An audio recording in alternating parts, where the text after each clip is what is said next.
পোস্ত পছন্দ করে না এরকম বাঙালি বোধহয় খুব কম আছে। পোস্তর নাম শুনলে যেন জিভে জল চলে আসে। আলু পোস্ত, পোস্ত আলু ভাজা, পোস্ত বাটা এসব দারুণ জনপ্রিয়। আমার আজকের রেসিপি ডিম পোস্ত। খুবই সহজ একটা রেসিপি আর খেতে অসাধারণ লাগে। নমস্কার বন্ধুরা, রিমির বাঙালি রান্নাঘরে আপনাদের সবাইকে স্বাগত। রেসিপিটা ভালো লাগলে অবশ্যই লাইক করবেন আর আমার চ্যানেলটাকে সাবস্ক্রাইব করার অনুরোধ রইল। তো চলুন রেসিপি শুরু করি। ডিম পোস্ত বানানোর জন্য এখানে আমি 4টে হাঁসের ডিম সেদ্ধ করে খোসা ছাড়িয়ে নিয়ে এরকম অর্ধেক অর্ধেক করে কেটে নিয়েছি।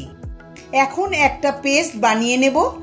তার জন্য মিক্সিং জার নিয়ে ওতে দিয়ে দিচ্ছি 4 চা চামচ পোস্ত, তার সঙ্গে দিচ্ছি 2টো কাঁচা লঙ্কা চেরা, পরিমাণ মতো জল দিয়ে দিচ্ছি।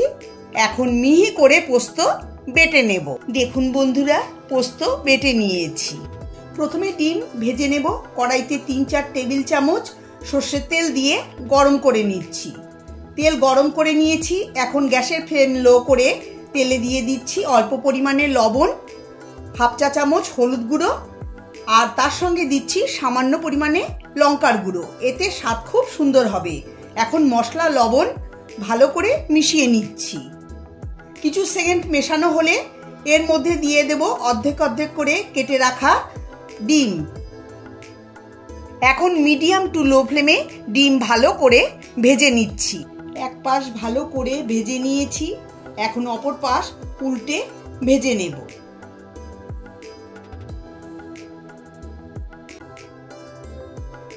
ডিমগুলো সুন্দর লাল করে ভাজা হয়ে গেছে। তুলে একটা প্লেটে রেখে দিচ্ছি।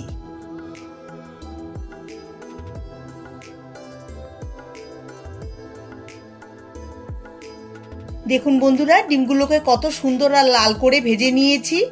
এরকম করেই কিন্তু ভাজতে হবে। এখন কড়াইতে দিয়ে দিচ্ছি একটা বড় সাইজের পেঁয়াজ মিহি করে কেটে। এখন পেঁয়াজটাকে ভেজে নেব। মিডিয়াম ফ্লেমে রেখে পেঁয়াজ ভেজে নিতে হবে। যখন পেঁয়াজের কালার পাল্টাতে শুরু করবে তখন এর মধ্যে দিয়ে দেব 1 চা চামচ আদা বাটা আর দেব 1 চা চামচ রসুন বাটা। এখন এই আদা রসুনটাকে পেঁয়াজের সঙ্গে ভালো করে ভেজে নেব। প্রায় 1 মিনিট আদা রসুনটাকে কষিয়ে নিয়েছি। আদা রসুনের কাঁচা গন্ধও চলে গেছে। এখন এর মধ্যে দিয়ে দেব একটা বড় সাইজের টমেটো মিহি করে কুচিয়ে। টমেটোটাকে 2 মিনিট কষিয়ে নেব মিডিয়াম টু লো ফ্লেমে। আমাকে সাপোর্ট করার জন্য পুরনো বন্ধুদের অনেক অনেক ধন্যবাদ। যারা যারা আমার চ্যানেলে নতুন এসেছেন তারা প্লিজ আমার চ্যানেলটাকে সাবস্ক্রাইব করে আমার পাশে থাকবেন। দেখুন বন্ধুরা, কষতে কষতে টমেটো অনেকটাই নরম হয়ে গেছে। এখন এর মধ্যে দিয়ে দেব 1/2 চা চামচ হলুদ গুঁড়ো, 1/2 চা চামচ লঙ্কার গুঁড়ো। এখন দিয়ে দিচ্ছি স্বাদ অনুসারে লবণ আর দিচ্ছি সামান্য চিনি। টেস্টটা ভালো হবে। এখন লো ফ্লেমে সব মশলা ভালো করে মিশিয়ে কষিয়ে নেব 1 থেকে 2 মিনিট। কষতে কষতে যদি মশলা শুকিয়ে যায় তাহলে আপনারা অল্প জল ছিটিয়ে মশলা ভালো করে কষিয়ে নিতে পারেন। কষতে কষতে যখন মশলা থেকে তেল বেরিয়ে আসবে তখন এর মধ্যে দিয়ে দেব পোস্ত বাটা। এখন এই পোস্তটাকে মশলার সঙ্গে মিশিয়ে 2-3 মিনিট কষিয়ে নেব মিডিয়াম টু লো ফ্লেমে।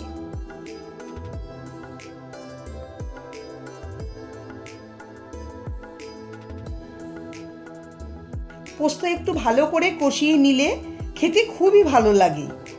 যখন দেখবেন যে এটা ঘন হয়ে গেছে তখন এর মধ্যে দিয়ে দেব বড় 1 কাপ জল। এতে খুব বেশি জল দেব না, এটা একটু মাখো মাখো হবে। খুব বেশি গ্রেভি থাকবে না, তাহলে খেতে দুর্দান্ত লাগবে। জল দিয়ে মিশিয়ে হাই ফ্লেমে গ্রেভি ফুটিয়ে নেব। গ্রেভি ফুটতে থাকলে ভেজে রাখা ডিম এর মধ্যে দিয়ে দেব।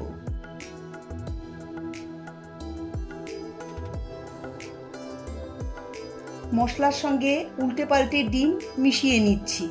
হালকা হাতে মেশাতে হবে, না হলে কুসুম বেরিয়ে যেতে পারে।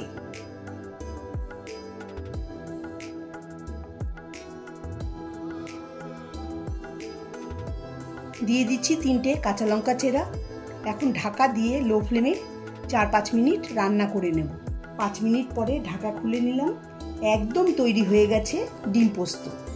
গ্যাসের ফ্লেম বন্ধ করে দিলাম। এখন আমি সার্ভ করে নেব। এই ডিম পোস্ত গরম গরম ভাতের সঙ্গে খেতে দারুণ লাগে, খুবই লোভনীয় পদ। আমার আজকের এই রেসিপিটা আপনাদের ভালো লাগলে লাইক, কমেন্ট, শেয়ার করার অনুরোধ রইল। সবাই ভালো থাকবেন, সুস্থ থাকবেন। ধন্যবাদ।